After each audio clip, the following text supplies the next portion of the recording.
Vote की ताकत जिसके पास चली जाती है, भारी ताकत, वो उससे बड़ा तानाशाह हो जाता है। वो संसद को भी कब्जे में लेता है और वो न्यायालय को भी कब्जे में लेता है, वो चुनाव आयोग को भी कब्जे में लेता है, वो पूरी सीबीआई को कब्जे में लेता है, आईबी को कब्जे में लेता है, मिलिट्री को कब्जे में लेता है, पुलिस को कब्जे में लेता है। हिटलर भी चुनाव से आया था, ऐसा नहीं कि सेना से कब्जा किया था। ये जो किसानों के जो उपज है और किसानों के पास जो जमीन है, ये कंपनियों के लिए सबसे बड़ा बाजार है आज की तारीख। देश का जो नवभारत टाइम्स अखबार है, जो टाइम्स ग्रुप का है, और टाइम्स ऑफ इंडिया का जो बजट है वो समथिंग 10,000 करोड़ है। 10,000 करोड़ जो इन्वेस्ट करेगा, एक्चुअल में वो मीडिया नहीं चलाता है, उसमें इसलिए मीडिया नहीं कहा जाएगा, वो कारपोरेट हाउसेज हैं जो मीडिया को अपने पूंजी को बचाने के लिए सेफ्टी वाल बनाए हुए हैं।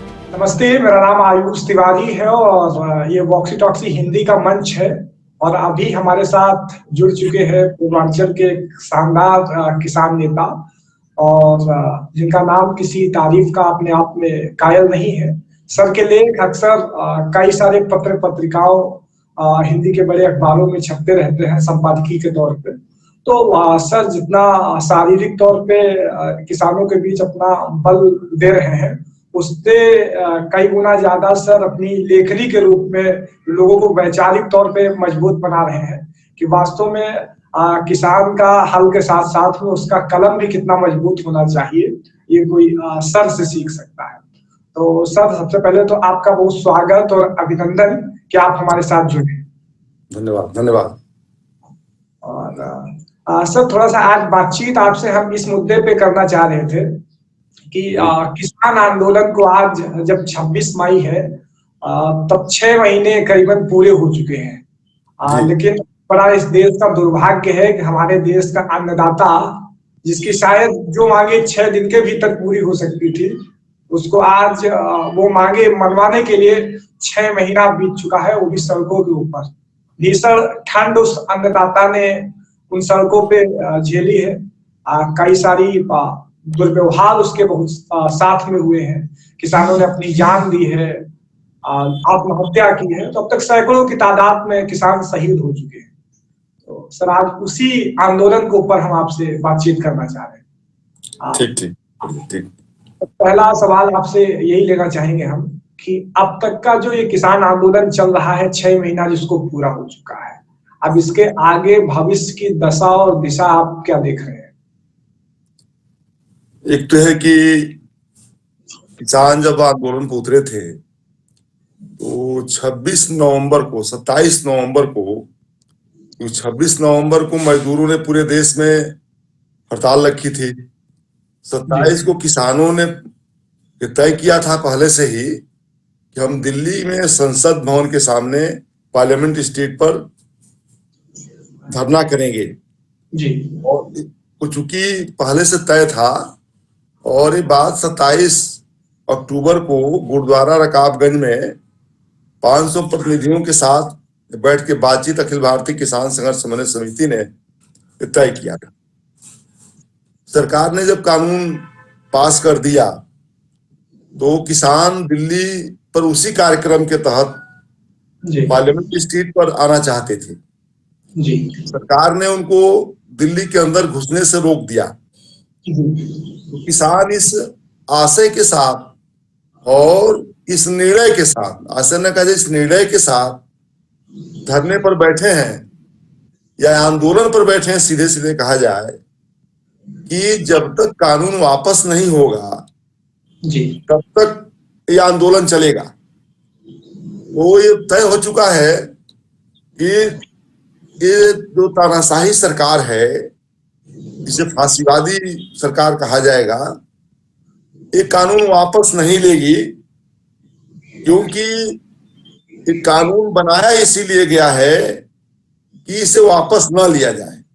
जी। और अगर जो कानून वापस लेने की बात होती तो कोरोना काल में कानून नहीं बनाया गया होता, और संसद में जिस तरह से नंगा नाच हुआ, कानून को करतल ध्वनि से पास किया गया, इससे साफ लगता है कि इस कानून को बनवाने में सरकार की उतनी रुचि नहीं है जितनी रुचि देश के कुछ कारपोरेट घराने और विदेशी कंपनियों के दबाव में बनाया गया है। इसलिए मैं इसको देख रहा हूं कि निश्चित रूप से एक कानून जब तक वापस नहीं होता या खत्म नहीं किया जाता है, निरस्त नहीं किया जाता है, तब तक ये आंदोलन चलेगा।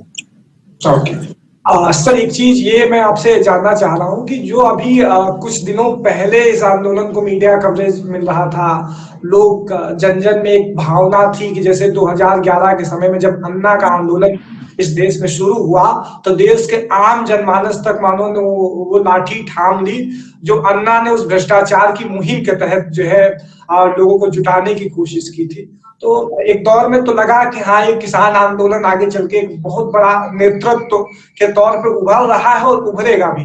लेकिन अभी वर्तमान परिवेश में जब 6 महीना पूरा हो चुका है तो लग रहा है कि मेन स्ट्रीम मीडिया ने या तो इसको भुला दिया है और या तो इसको भुलाने की कोशिश की जा रही है।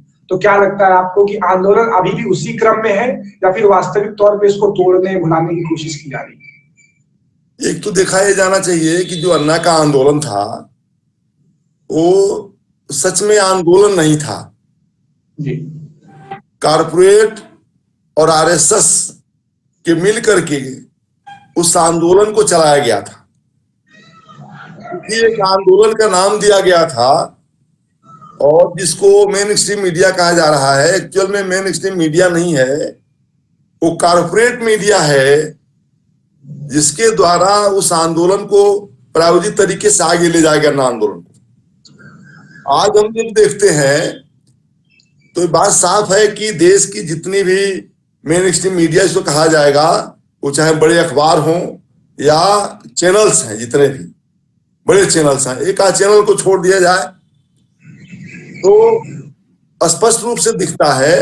मैं उदाहरण देता हूं आपको कि देश का जो नवभारत टाइम्स अखबार है, जो टाइम्स ग्रुप का है, और टाइम्स ऑफ इंडिया का जो बजट है वो समथिंग 10,000 करोड़ है। 10,000 करोड़ जो इन्वेस्ट करेगा, एक्चुअल में वो मीडिया नहीं चलाता है, उसे इसलिए मीडिया नहीं कहा जाएगा, वो कारपोरेट हाउसेज हैं जो मीडिया को अपने पूंजी को बचाने के लिए सेफ्टी वाल बनाए हुए हैं और अपनी जरूरत से किसी चीज को उठाते हैं और गिराते हैं, उनका काम है। इसी तरह से जब आप और थोड़ा पीछे देखते हैं अन्ना आंदोलन के और उसके बीच के जो कड़ी को देखते हैं आप, मोदी को लाने के लिए देश के जितने भी कारपोरेट हाउसेस थे उन लोगों ने तय किया था कि मोदी विकास पुरुष है, उनको लाया जाएगा। फिक्की और चेम्बर्स ऑफ कॉमर्स के लोगों ने तय किया था और इसकी पूरी रणनीति वाशिंगटन में बनी थी, अमेरिका में बनी थी पूरी रणनीति।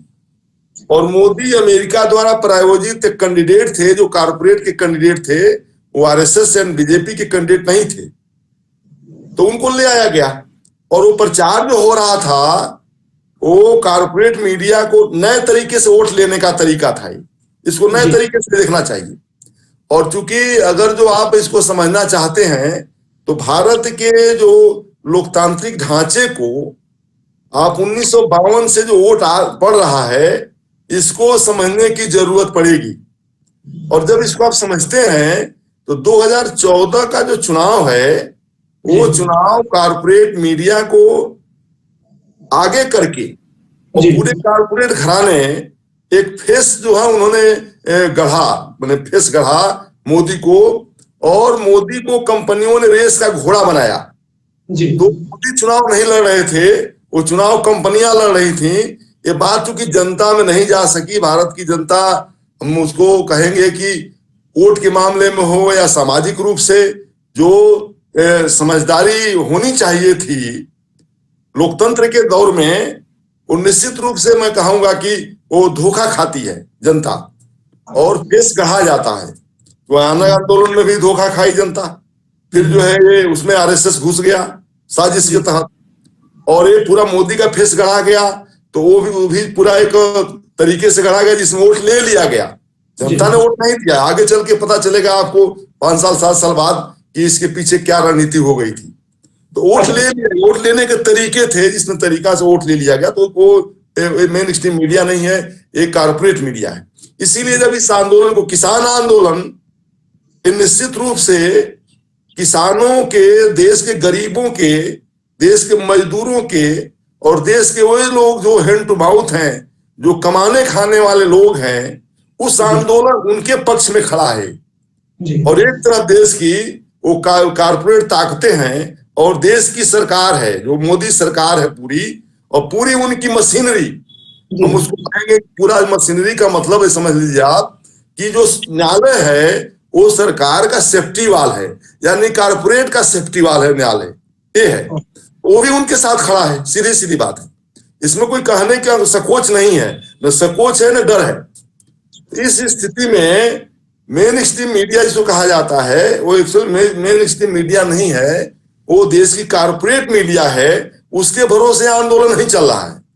उसको जब आवश्यकता होगी तो इसको ऊपर ले आएगी, नहीं आवश्यकता होगी छोड़ देगी। लेकिन देश के जो पढ़े लिखे बच्चे हैं, जो समझ रहे हैं, देश का जो मजदूर वर्ग है वो समझ रहा है, देश का जो किसान है वो समझ रहा है, इसलिए इस आंदोलन को कवर करने के लिए आप जैसे नौजवान तमाम जो लगे हुए सैकड़ों हजारों की संख्या में, जो सोशल मीडिया के माध्यम से या जो छोटे छोटे चैनल चलाते हैं, छोटे छोटे अखबार और पत्रिकाएं और जो पर्चे हैं, उनके माध्यम से आंदोलन जंजर में जा रहा है और जंजर में गया है 6 महीने। अगर जो ये आंदोलन जंजर में नहीं जाता और जंजर का सपोर्ट ना होता तो कोई आंदोलन दिल्ली को घेर करके, राष्ट्रीय राजधानी क्षेत्र को घेर करके, और कोरोना काल में जब तमाम उनके खिलाफ साजिश भी हुई किसानों के, इतना लंबा आंदोलन नहीं चलता।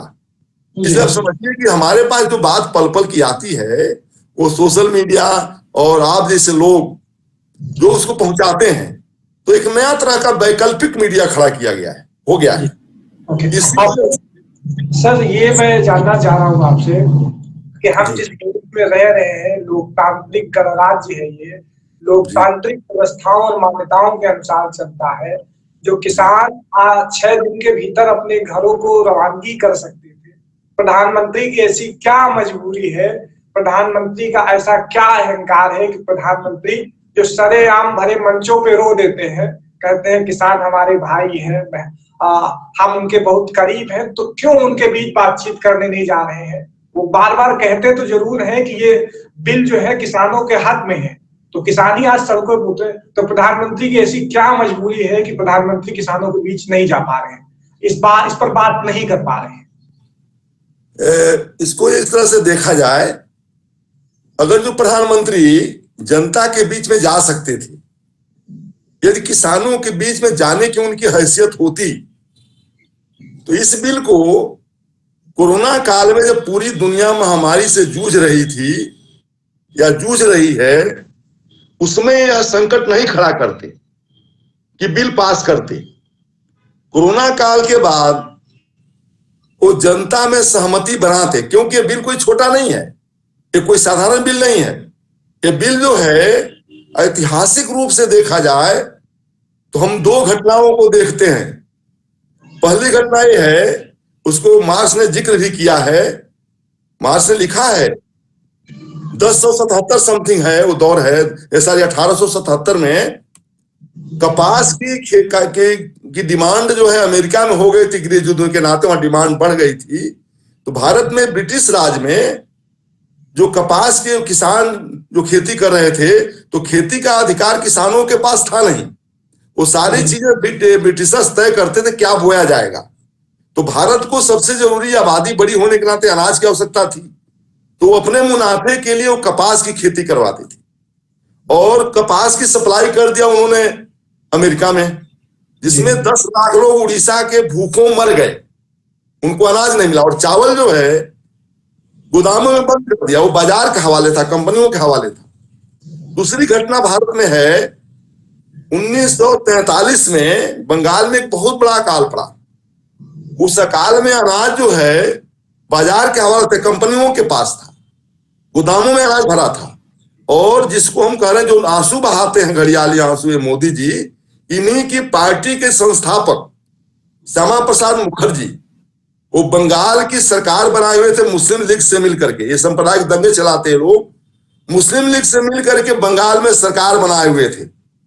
बंगाल जी जी 45 के काल में, ये अमर सेन की रिपोर्ट है, मैं अपनी बात नहीं कह रहा, अमर सेन की रिपोर्ट है, गरीबी और अकाल में लिखा है उन्होंने, इसको पढ़िएगा जरूर, देखिएगा जरूर एक बार, गरीबी और अकाल में किताब है, बहुत सुंदर किताब, पढ़ना चाहिए उसको।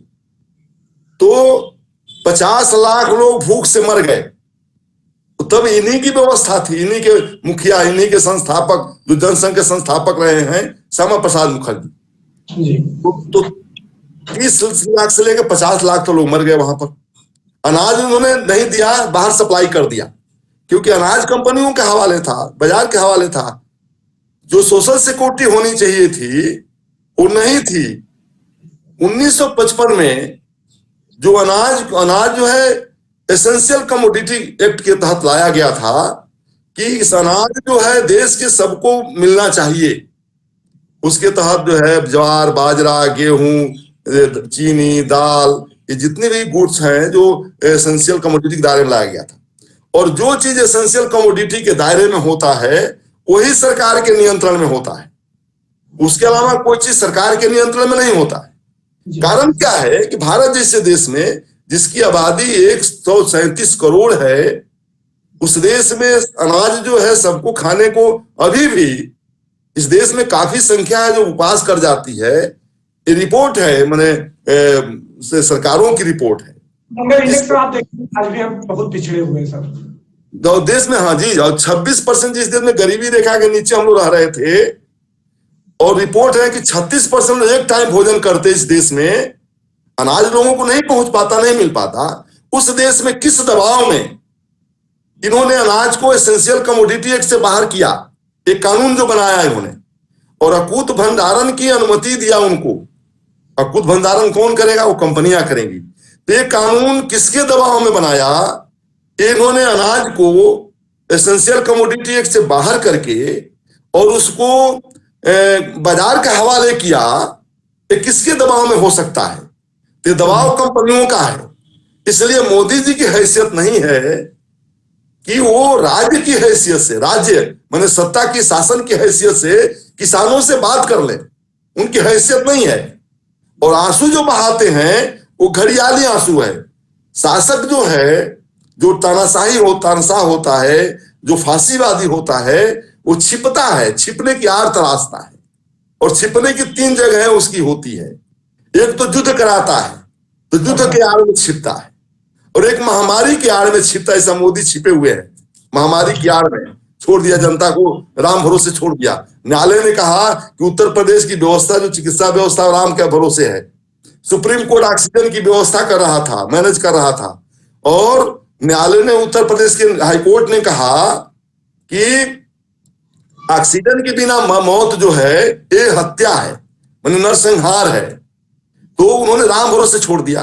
तो और आंसू बहाते हैं, तो आंसू के आड़ में छिपते हैं जाकर के, और महामारी के आड़ में छिपते हैं, और युद्ध के आड़ में छिपते हैं। ये तानाशाह और फासिस्ट जो है, इनके आड़ में छिपता है। इसलिए वो सीधे किसान से बात नहीं कर सकता है, उसकी हैसियत नहीं है, क्योंकि उसकी लगाम कंपनियों के हाथ में है, पीछे है। और लगाम को खींचना होगा, अपने पास लेना होगा। इसलिए किसानों ने तय किया, किसान ये बात जानते हैं, क्योंकि आपने देखा होगा कि किसानों ने शुरुआती दौर में पंजाब में अंबानी और अडानी के ऊपर हमला किया। उनके तो समझ गए कि किनके हाथ में उनकी लगाम है, ये बात तो किसान समझ गए। इसलिए ये नाटक कर रहे हैं। इनके पास हैसियत नहीं है कि किसानों से कुछ वादा कर दें कि ठीक है हम कानून वापस लेते हैं। और कानून वापस लेने का काम 3 दिन का भी नहीं है, 6 दिन का भी नहीं है, 6 मिनट का है। क्योंकि वो जितने प्रस्ताव पास करते हैं मोदी जी, वो स्वतः सिंगल कानून के वो पर्सन है, और सिंगल जो है वो निर्णायक हैं, और सिंगल विंडो सिस्टम के तहत काम करते हैं। वो मिनिमम गवर्नमेंट के तहत काम करते हैं। तो अकेले वो गवर्नमेंट है, उनको पूछना भी नहीं। मोदी के पास पूरी कैबिनेट होती है, जो है सलाहकार होते हैं, तो ये कैसे कहा जा सकता है? मतलब थोड़ा सा कहने में, एक लोकतांत्रिक देश में प्रधानमंत्री चलाता है, तो आपका कहने में बहुत साफ है। देखिए, कहने में कोई बुराई नहीं है, चीजें जैसी हो वैसा कहना चाहिए। तंत्र है ना। तो तंत्र में किसके निर्णय चलते हैं? कहीं मीडिया में नहीं आया कि उन्होंने नोटबंदी जब किया तो किसी से पूछा। सही बात है। 8 बजे नोटबंदी कर दी, 12 बजे रात को घंटा बजाकर जीएसटी लागू कर दी, कहां किसी से पूछा? लॉकडाउन किया दिल्ली को, पूरे देश को अचानक 24 मार्च 2020 को, कहां किसी से पूछा? किससे नहीं पूछा? अभी उन्होंने कल ही जो है आईटी सेक्टर को, व्हाट्सएप को, गूगल को, क्या कहते, फेसबुक को, इंस्टाग्राम, क्या क्या को जो कानून बना दे, तो उन्होंने घोषित है। कहीं कैबिनेट पास किया क्या? नहीं पास हुआ। कहीं पार्लियामेंट पास हुआ क्या? आईटी कानून है वो 2005 में एक्ट बना हुआ है। मतलब सर कहीं ना कहीं अगर जो कहा जाता था कि संसद के ऊपर लोगों का भरोसा होता है, वहां बहसें होती हैं, तो उस सब को बिल्कुल थाम सा दिया गया है, स्वनिर्णय हो गया है आदमी का। देखिए एक चीज मैं आपको बेसिक बात बताता हूं आपको, जितना ही बड़ा तानाशाह राजतंत्री होता है, जितना ही बड़ा तानाशाह कोई डिक्टेटर, कोई कहा दिया जाए कोई शासक होता है, लोकतंत्र में भी वोट की ताकत जिसके पास चली जाती है, भारी ताकत, वो उससे बड़ा तानाशाह हो जाता है। वो संसद को भी कब्जे में लेता है और वो न्यायालय को भी कब्जे में लेता है, वो चुनाव आयोग को भी कब्जे में लेता है, वो पूरी सीबीआई को कब्जे में लेता है, आईबी को कब्जे में लेता है, मिलिट्री को कब्जे में लेता है, पुलिस को कब्जे में लेता है। अब जब बताइए, कोरोना काल में मोदी डीएमओ से बात कर रहे हैं, देश का प्रधानमंत्री डीएम से क्यों बात करेगा? इसका मतलब पूरे तंत्र को कब्जे में लेना चाहते हैं। उनको मुख्यमंत्री से बात करना चाहिए था, तो डीएम से बात कर रहे हैं। तो इसका मतलब साफ है कि वो सारे तंत्र को कब्जे में लेता है तानाशाह। हिटलर भी चुनाव से आया था, ऐसा नहीं कि सेना से कब्जा किया था। हिटलर भी चुनाव से आया था, तो अभी चुनाव से आए हैं। तो चुनाव से आने वाला व्यक्ति जब डिक्टेटर होता है तो सामान्य डिक्टेटर से वो ज्यादा खतरनाक होता है, इसलिए इन्होंने सबको कब्जे में लिया है। और जी सर, लोकतंत्र पे अगर कहें तो बहुसंख्यक का है, और आज के दौर में जो लोकतांत्रिक परंपराएं थी वो कहीं ना कहीं बंदिशों में नजर आ रही हैं आपके अनुसार। ये जो है भारत में लोकतंत्र के बारे में रामचंद्र गुहा ने लिखा है जी।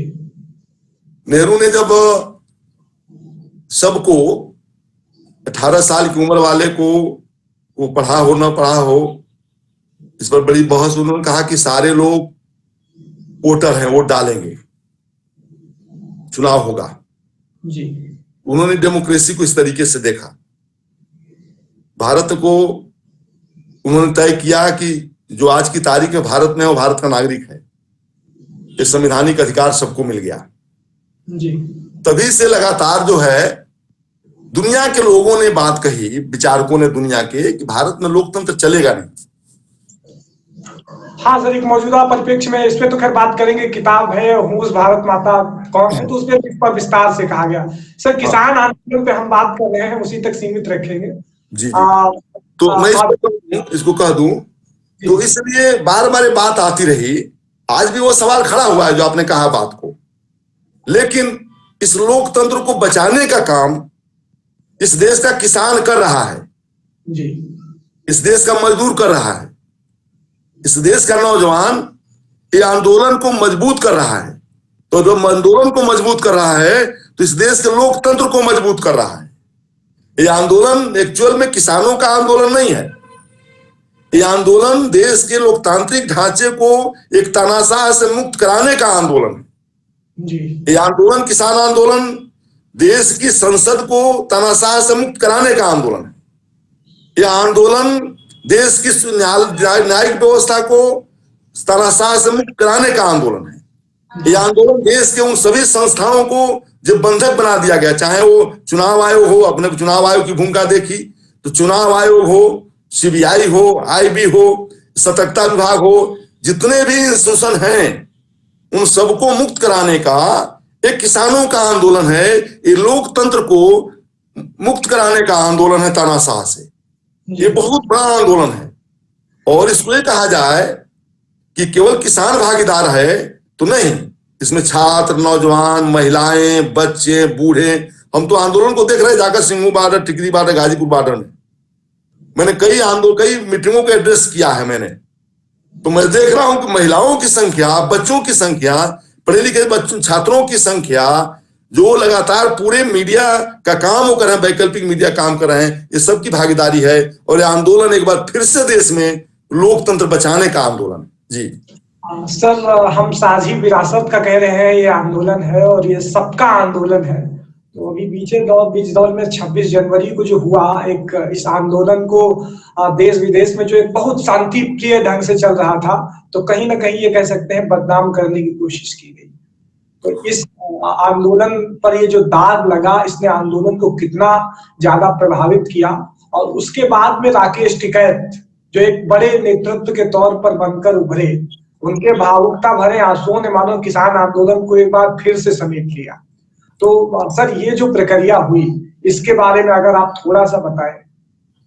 बिल्कुल, देखिए, बिल्कुल 26 जनवरी को जो घटना हुई, उस घटना की पूरी जिम्मेदार सरकार है। मैं कह रहा हूं कि जब आप 26 जनवरी को दुनिया के लोगों को बुला करके और देश के अभिजात वर्ग को बुला करके 26 जनवरी का वो परेड दिखाते हैं। हमने इंडिया वाच चैनल पर बातें कही थी उस समय, जब 26 जनवरी के पहले से चर्चा चल रही थी, मैंने इस बात कही वहां पर कि पूरे देश विदेश के लोगों को 26 जनवरी बुलाकर वो परेड दिखाते हैं। और किसानों ने एक बार कहा कि हम 26 जनवरी की परेड देखेंगे, तो किसानों के बच्चे ही तो परेड कर रहे थे। सही बात है। अब जाते वर्गीय परिवारों के बच्चे नहीं परेड करते, किसी पूंजीपति का बच्चा नहीं परेड करता। हम परेड के मामले में जानते परेड कितना कठिन होता है, कैसे बच्चे गिर जाते हैं, कैसे प्रैक्टिस करनी पड़ती है, कितने खून देना पड़ता, सुखाना पड़ता अपना उनके लिए। तो जो किसानों के बच्चे परेड कर रहे थे और किसानों ने कहा कि हम परेड देखेंगे, तो कोई बुरा तो नहीं कहा। एक बार 72 साल, 74 साल, 75 साल के अंदर देश के किसानों ने कहा कि हम परेड देखेंगे, तो प्रधानमंत्री का जिसका सीना बहुत चौड़ा है, उनको, मेरी आवाज आ रही है ना? जी जी सर, बिल्कुल पूरी मिल रही है। हाँ, तो उनका सीना बहुत चौड़ा था, तो कलेजा भी चौड़ा करना चाहिए, हृदय भी चौड़ा करना चाहिए था। और लिस्ट बतानी चाहिए भाई, 2000 लोग आकर के, बहुत लंबा वो बोट क्लब है, बहुत लंबा, राष्ट्रपति भवन से इंडिया गेट तक जो क्लब है, बोट क्लब है, वो बहुत लंबा है, लाखों लोग बैठ सकते हैं। तो कहते हैं कि 2000 लोग, मंत्री को हृदय बड़ा करना चाहिए था, किसानों को सहर्ष कहना चाहिए था कि भाई ठीक है, सारे लोग नहीं आ सकते हैं, लेकिन 1000 लोग, 2000 लोग, 500 लोग आइए और आकर बैठिए, परेड देखिए। कोई आशावादी तो नहीं थे, लेकिन उनका हृदय बड़ा नहीं हुआ।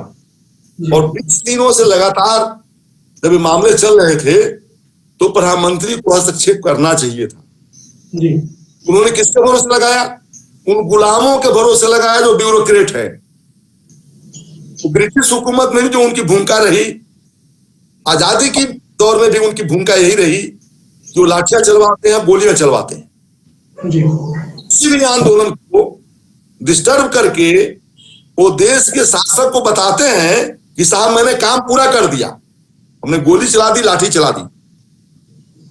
उन्होंने रास्ते में तार लगवाया, सड़कों पर कील लगवाया, ये सारे काम जो किए, लोकतांत्रिक देश का शासक नहीं कर सकता जो जनता के वोट से आया हुआ है जी। इसकी जिम्मेदार। और फिर दूसरी चीज एक और महत्व देख लीजिए, देश का प्रधानमंत्री लाल किले को, डालमिया को बेच सकता है, पट्टा दे सकता है 50 साल के लिए, तो देश का अगर जो किसान लाल किले पर चढ़ेगा तो कौन सा अपराध करता है? ये अपराध नहीं है। और उन्होंने किसान का झंडा गाड़ा तो कोई अपराध नहीं किया, लेकिन इंटेलिजेंस की जो खबर आई, जो लोग अभी मुकदमे भी उन्होंने चार्जशीट दाखिल किया है, वो दीप सिंधु जो खबर आई कि वो मोदी का आदमी है, वो जो है मोदी का आदमी है, वो सनी देओल के साथ देखा गया। सनी देओल किसमें है? तो भाजपा, आरएसएस और भाजपा, आरएसएस पैदाइशी साजिश करती है। वो सावरकर से लेकर के, गोलवरकर से लेकर के और जो है श्यामा प्रसाद मुखर्जी से लेकर के और आज तक चले जाए, मोदी खुद साजिश करता है, पूरी आरएसएस साजिश करता है, देश के खिलाफ साजिश करते हैं लोग। तो किसानों के साथ साजिश किया जानबूझ करके। वो सोचते थे कि उपद्रव हो जाएगा, आंदोलन खत्म हो जाएगा, लेकिन आंदोलन जो है और बढ़ गया, आंदोलन ताकत मिली। और जिस तरह से उन्होंने कुत्सित प्रयास किया उत्तर प्रदेश की सरकार ने, एक किसान नेता को उठाने का कुत्सित प्रयास किया, कलेक्टर को भेज करके बेइज्जत कराया, ये किसी लोकतांत्रिक सरकार का काम नहीं होता है। ये तानाशाही है। सर थोड़ा सा बातचीत को भी हम लोग अपनी सीमित के दायरे में लाएंगे कि आपके पास इसको पूरा करता हूं एक सेकंड में। इसलिए कहूंगा कि आंदोलन बहुत और बढ़ा और इसका परिणाम आपने देखा कि बंगाल में जाकर किसानों ने कहा मोदी हराओ देश बचाओ। तो हराया किसी, तमिलनाडु में खाता नहीं खुला, केरला में खाता नहीं खुला, एक एमएलए था वो भी हार गया। तो पूरा जो सीरीज हारी है। और उत्तर प्रदेश के पंचायत के चुनाव में जो उनकी स्थिति हुई है, मेरे पास लिस्ट है और मैं बता दूं कि कुशीनगर में 60 सीट में जिला पंचायत में लड़ाए थे, 6 जीते। देवरिया के मंत्री हैं, बड़े मंत्री प्रदेश अध्यक्ष रहे हैं, उनके विधानसभा में 9 जिला पंचायत सदस्य 1 जीता है। और उत्तर प्रदेश देवरिया में 5-7 सीटें 9 सीटें जीते हैं टोटल। और इतनी बड़ी जिला पंचायत हो। और अयोध्या में ही 40 में से 6 जीते हैं, मथुरा में 6 जीते हैं। ये इनका मिनी इलेक्शन था उत्तर प्रदेश एमएलए एमएलसी के विधानसभा का। ये पंचायत चुनाव 1 साल से कोई प्रयास कर रहे थे, मैंने प्रैक्टिस कर रहे थे। तो इनका एक जो है एक प्रैक्टिस था कि हम जो है पंचायत चुनाव जीत लेंगे तो हम नकार देंगे, किसान आंदोलन कोई प्रभाव नहीं पड़ा। तो किसान आंदोलन का प्रभाव और बढ़ गया वो 26 जनवरी के बाद। जी, वो बड़ा दुर्भाग्यपूर्ण होता है कि जिस देश में हम किसान को अन्नदाता कहते हैं, वही किसान महीनों महीनों तक आकर दिल्ली के जंतर मंतर पे पड़ा रहे, खुद का पेशाब पिए और मतलब तमाम सारी चीजें करे, तो सरकार को उस दरमियान भी शर्म नहीं आती है। और ये हम लोग के लिए और लोकतांत्रिक व्यवस्थाओं के लिए शर्म से डूब मरने जैसी बातें हैं। एक आखिरी बात आपसे पूछना चाहेंगे सर कि इस आंदोलन का जो अंतिम रुख हो सकता है, जो मध्यम मार्ग हो सकता है, कि किसानों की सहमति भी हो जाए और सरकार का भी गुरूर भी मतलब टूट जाए या न टूटे, तो मतलब जो बीच का मध्यम मार्ग आप जो सोच रहे हो वो बताइए। कम से कम आप ये बातें थमनी चाहिए। किसान बहुतों को खो चुके हैं हम, तो अब सरकार को भी अपनी जलालत से थोड़ा सा बाहर आना। देखिए, ये बहुत दुर्भाग्य है, किसान को अन्नदाता कह के ठगा जाता है। एक्चुअल में किसान अन्नदाता माना नहीं जाता है। गरीब का माल हड़पना होता है तो उसको पुचकारा जाता है। मजदूर को कम मजदूरी में ज्यादा काम कराना हो तो उसको पुचकारा जाता, तुम बहुत बहादुर आदमी। किसान के बेटे को मिलिट्री में भर्ती किया, सीना खुलवा करके गोली खिलवाया जाता है, मिलिट्री का सिपाही बहुत बहादुर है। लेकिन जब उसके बारे में देश के पैरामिलिट्री फोर्सेज के जवान जो है शहीद होते हैं तो कागज में शहीद नहीं लिखा जाता है, केवल उनकी लाशें घुमाई जाती हैं और उनसे वोट लिया जाता है जी। उनको पेंशन नहीं मिलती। 2004 के बाद 2004 से पैरामिलिट्री फोर्सेज के भी सिपाही को, नौजवान को पेंशन नहीं मिलती। अटल बिहारी वाजपेयी ने पेंशन खत्म कर दिया था, उसमें उनको भी खत्म किया, सिर्फ मिलिट्री को पेंशन मिलती। लेकिन शहीद कहा जाता है फर्जी, उसी तरह से अन्नदाता भी फर्जी कहा जाता है। ये जो किसानों के जो उपज है और किसानों के पास जो जमीन है, एक कंपनियों के लिए सबसे बड़ा बाजार है आज की तारीख में। मेडिकल का क्षेत्र सबसे बड़ा बाजार। आपने देखा कोरोना काल में मेडिकल को कैसे लूट हुई है, मेडिकल के डिपार्टमेंट में कैसे गैस बेचा जा रहा है, कैसे वेंटिलेटर बेचा जा रहा है, कैसे वो जो है कंसंट्रेटर बेचा जा रहा है, कैसे वैक्सीन बेचा जा रहा है। सारे कारोबार देख रहे हैं, ये लाखों करोड़ों का कारोबार है। ये जो है केवल मरीज के नाम पर हो जाता है, महामारी के नाम पर हो जाता है। उसी तरह से किसान, खेती, किसानी ये बड़ा कारोबार है कंपनियों के लिए। हम उनके अन्नदाता वो नहीं मानते, हमको कारोबार मानते, अपने कारोबार का तंत्र मानते हैं, इसलिए उनको कब्जा करना। अब रहा सवाल कैसे खत्म होगा, एक ही रास्ता बस है और कोई विकल्प बचता नहीं, क्योंकि जो कानून बना हुआ है वो कानून बीच का रास्ता छोड़ता ही नहीं। वो तीनों कानून में एक भी गुंजाइश नहीं है। कोई भी एक्सपर्ट, एग्रीकल्चर का एक्सपर्ट, कानून का एक्सपर्ट अगर जो होगा तो बता देगा। अब मैं बता रहा हूं, मैं एक्सपर्ट इस मामले में हूं, मैं बता रहा हूं कि उसमें से एक भी कानून रोकने लायक नहीं है, उसमें कोई गुंजाइश नहीं बचती। एक सेकंड, 2 मिनट लूंगा आपको, 1 मिनट में है। अगर जो एसेंशियल कमोडिटी एक्ट से बाहर करते हैं तो जमाखोरी का कानून जो भंडारण है वो लागू हो जाएगा तुरंत ही, जिसको खत्म किया है। एसेंशियल कमोडिटी एक्ट के दायरे में अगर अनाज रहेगा तो भंडारण नहीं हो सकता है, जो अकुत भंडारण कानून है। ये दो चीजें रिलेटेड है। संविदा खेती अगर जो इन्होंने लागू किया है, संविदा खेती को अगर वापस लेते हैं तो अभी तक आज तक जितना भी बीज पैदा होकर किसानों के पास जा रहा है वापस ले लें तो किसान के पास बीज मिलेगा, सरकार बीज देगी, यूनिवर्सिटी बीज देगी। भारत की यूनिवर्सिटी बीज नहीं पैदा कर रही है, कंपनियां बीज पैदा कर रही हैं। तो ये सारी ये तीनों कानून जो एक रिलेटेड है, एक दूसरे से रिलेटेड है। इसलिए जो ये खत्म करते हैं तीनों स्वतः खत्म हो जाएगा, उसका अहमियत खत्म हो जाएगी। और कानून बनाने का काम जो किया है, ये ड्राफ्टिंग पूरी है, ये किसी मंत्री की नहीं है, किसी भी पॉलिटिकल आदमी की नहीं है। इतना जो है निरसंस कानून, ऐसा निरसंस कानून बनाने का काम ये कंपनियां कर सकती हैं। ये किसी न किसी मैनेजरियल जो है क्या नाम है उसको कहते हैं टेक्नीशियन का काम हुआ है, उन्होंने भी काम किया है। ये कानून मोदी नहीं बनाया, इनको इतनी समझ ही नहीं है। कोई भी पॉलिटिकल कानून बनाएगा तो इस देश, आप निरसंस कह रहे हैं और कह रहे हैं किसानों की आमदनी बढ़ जाएगी, दोगुनी हो जाएगी। हाँ, तो जो है अभी अनाज देखिए, एक दिन पहले परसों कहा है सुप्रीम कोर्ट ने, आप डेटाबेस तैयार करिए और उन सभी लोगों को अनाज दीजिए, गरीबों को। आज एसेंशियल कमोडिटी के दायरे में सरकार के गोदाम में अनाज नहीं रहता तो सुप्रीम कोर्ट की हैसियत थी क्या अंबानी से अनाज दिलवा देते, रखवा देते? हैसियत नहीं थी उनकी। लेकिन सरकारी गोदाम में अनाज है, एसेंशियल कमोडिटी के दायरे में जो अनाज को भर के रख लिया गया है, ये सुप्रीम कोर्ट भी कह रहा है फूड सिक्योरिटी बिल लागू नहीं हो सकता।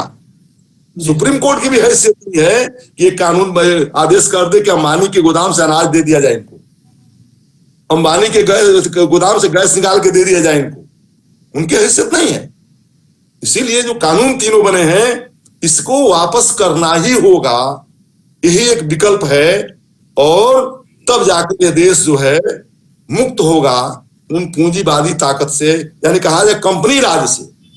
ये कानून भारत में कंपनी राज की स्थापना है, जो 1947 से पहले और 1793 के कानून के मुताबिक ये कानून हो जाता है, किसान की स्थिति होती है। इसीलिए तय करेगा वो कंपनी, तय करेगी कि हमारे खेत में क्या बोया जाएगा। जब संविदा खेती होगी तो दिन कथिया तेभागा, है ना, ये जो कानून थे वही कानून है कि संविदा खेती में किसान क्या बोएगा कंपनी तय करेगी। ये कतई बर्दाश्त नहीं है, लोकतंत्र में क्यों बर्दाश्त होगा? इसलिए एक ही विकल्प है कि मोदी जो है अंबानी से पीछा छुड़ावे, लोकतंत्र में आएगा, लोकतंत्र बचे, लेकिन बचेगा। मैं कह रहा हूं, आपको आश्वस्त कर रहा हूं कि किसान आंदोलन लोकतंत्र को बचाएगा, इस तानाशाह को ध्वस्त करेगा। ये आंदोलन अपनी मुकाम पर जाएगा, ये बीच में नहीं रुक सकता, ये किसी भी कीमत पर कोई रोक नहीं सकता इसको। ये किसान, मजदूर, गरीब, महिलाएं और देश के नौजवान छात्र इस आंदोलन को मुकाम तक लेके जाएंगे और देश के नहीं ये दुनिया का इतिहास कायम करेगा यह आंदोलन। जी सर, बहुत शुक्रिया आपका कि आपने आज समय निकाला इस ऐतिहासिक दिन पे हमसे बातचीत की, जब इस महत्वपूर्ण किसान आंदोलन ने दशा दिशा तय करते हुए आज 6 महीने पुनः बहुत शुक्रिया, धन्यवाद।